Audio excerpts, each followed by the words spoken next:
nihilist.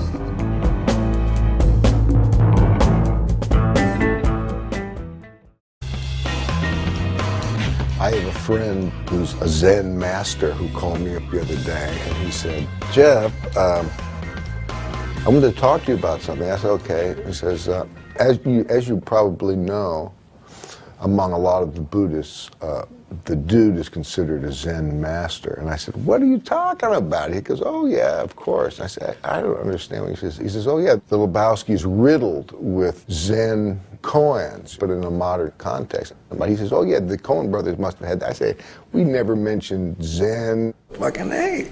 I think the guy who kind of likes to let just one moment fall into the next, you know. Doesn't have too many, doesn't plan it out too much, you know. Yeah, fuck it, man. Can't be worried about that shit. Life goes on, man. My wife and I had a theory, you know, of what it is about this film is that I think everybody wants to be the dude, you know. We just love him so much, and you know, what a wonderful way to go through life. I approach most characters that I do in a similar way, whether it's the costume or different personality traits or whatever. I always look into my own kit bag and see what I might have that might apply to the guy. But to be faithful to the words, you're able to create that difference that helps you separate yourself from the character. I am not Mr. Lebowski. You're Mr. Lebowski. I'm the dude. So that's what you call me, you know? That or his dudeness or duder or, you know, El Duderino if you're not into the whole brevity thing. It was a major disappointment to me that Jeff Bridges didn't win an Academy Award for that performance because I think it's genius. I mean, it really, really is. When you think about all the lines, you remember him saying how he said it, what he was doing. That's fucking interesting, man. That's fucking interesting. It was fun coming to work, you know. There's an aspect of acting that's a lot like pretending when you were a kid, you know, like, come on, let's pretend, you know, you do this, you be this guy, I'll be this guy. And that's what it was like. It was coming to work every morning and playing with, you know, the coolest kids, you know, and you had all the cool outfits. You know, it was fun. Walter's an amazing guy. I think he fancies himself like at a hunting club with a bunch of old warriors sitting around with smoking jackets and a dunce cap. I'm finishing my coffee.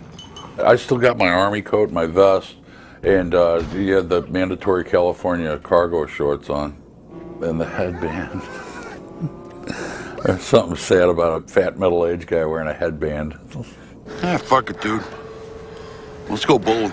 Ethan told me about it before they had it written, and he's just describing the character to me, and I was sold from Jump Street. They said they knew guys. It was Walter's based on about 4 people. One of the things I love about the dude and Walter in that they're very opposite, but they seem to, that's all right, that's fine, and they respect each other in their differences. Just take it easy, man. I'm perfectly calm, dude. Yeah, waving the fucking gun around? Calmer than you are. You just take it easy. Calmer than you are. I never really knew how long they'd known each other or how they met or anything like that. None of that really went into it.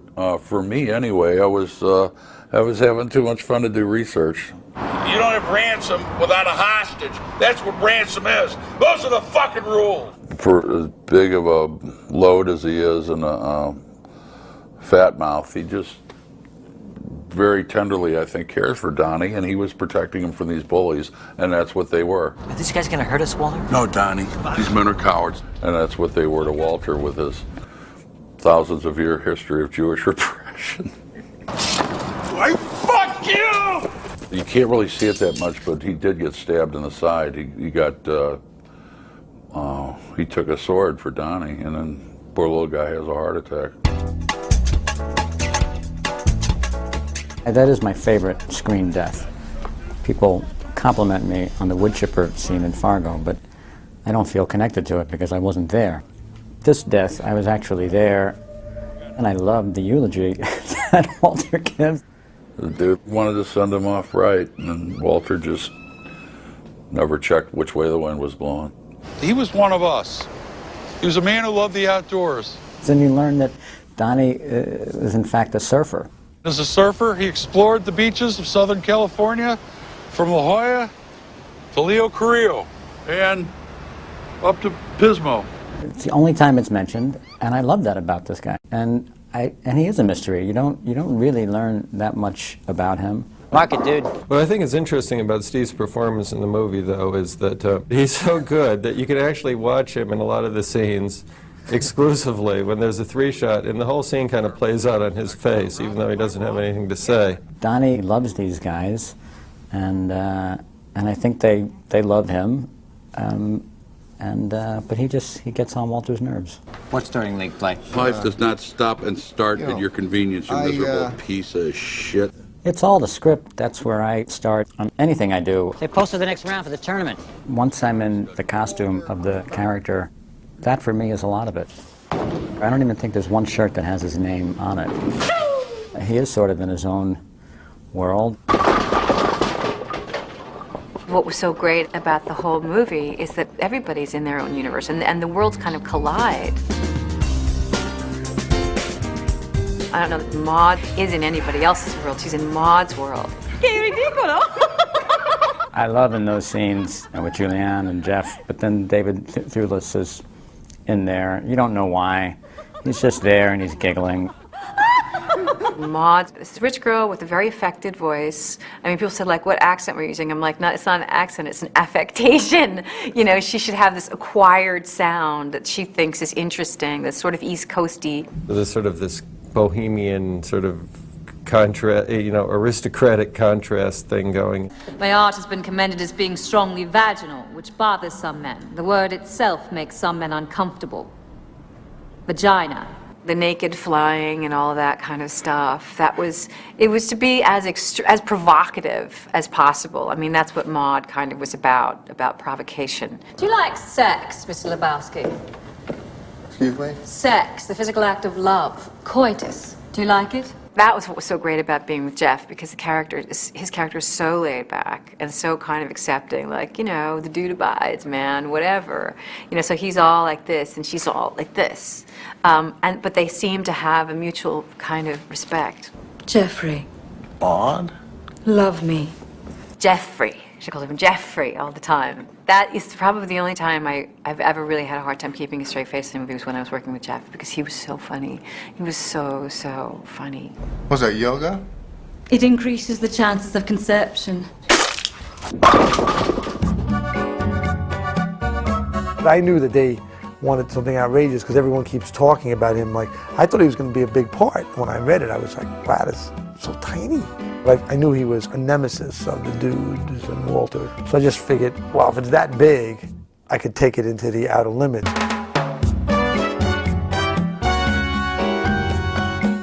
I happened to be very thin at the time, and I had the idea with it. I said, well, let me grow a goatee. That would be in the hairnet. They had the Jesus. Could I have a nail that could go with my jumpsuit?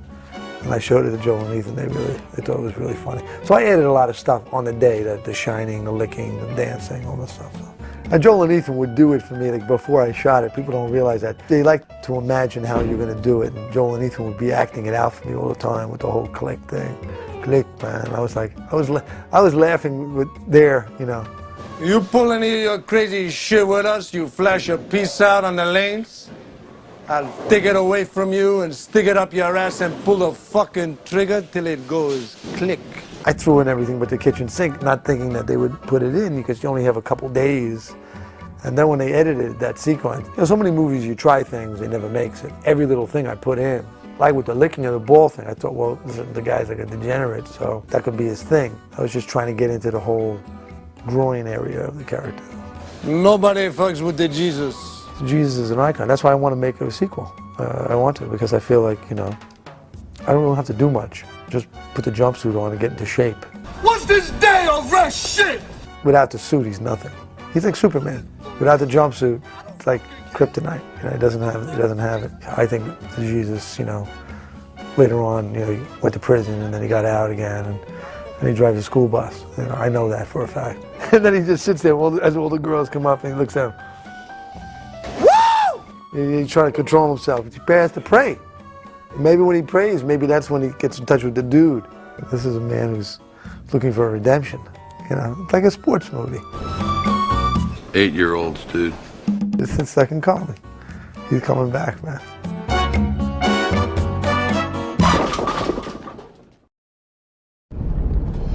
Well, The Big Lebowski has grown in 10 years.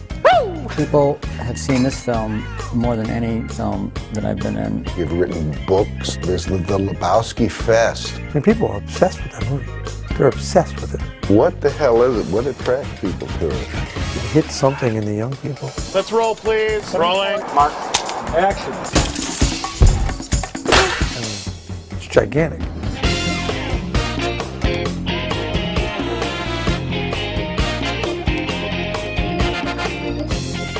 This movie was released after Fargo, and you know, Fargo was very successful, and I think the critics didn't know what to make of this when it was released. I remember when it came out, everybody was like, so what? There was sort of like a little bit of a thunk, and I loved it. I can remember going to the premiere here in New York, and I was like, that was so funny.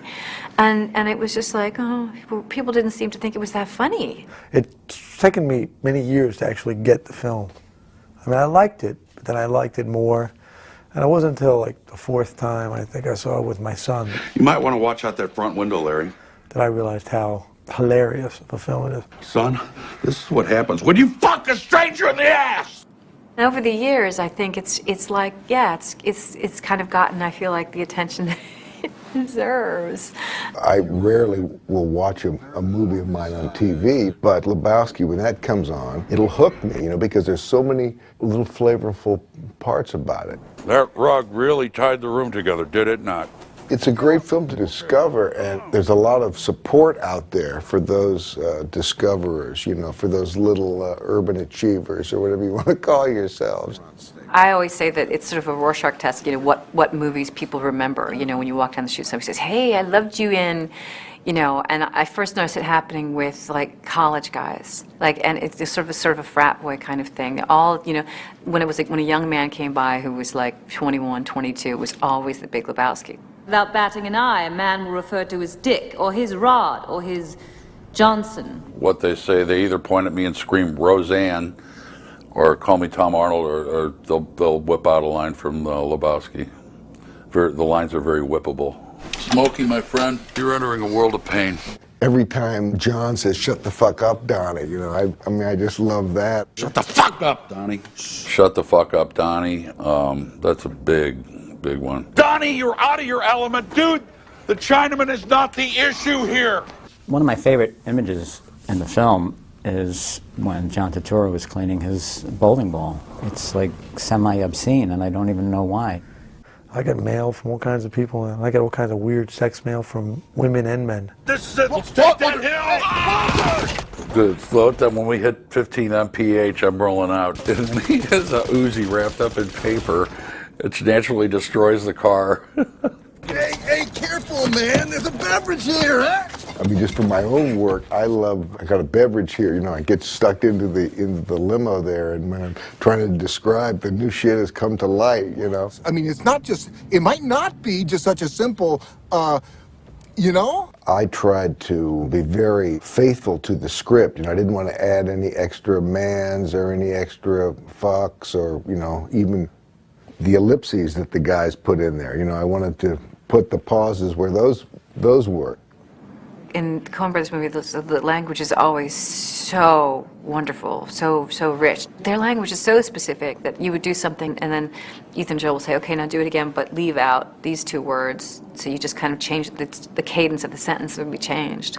They did a great job in creating the rhythm of the dialogue. Saturday, Donny, is Shabbos, the Jewish day of rest. That means I don't work. I don't drive a car. I don't fucking ride in a car. I don't handle money. I don't turn on the oven. And I sure as shit don't fucking roll! It's very kind of old movie style. People have to kind of rattle off all this exposition and do it kind of quickly and with a certain amount of humor and style.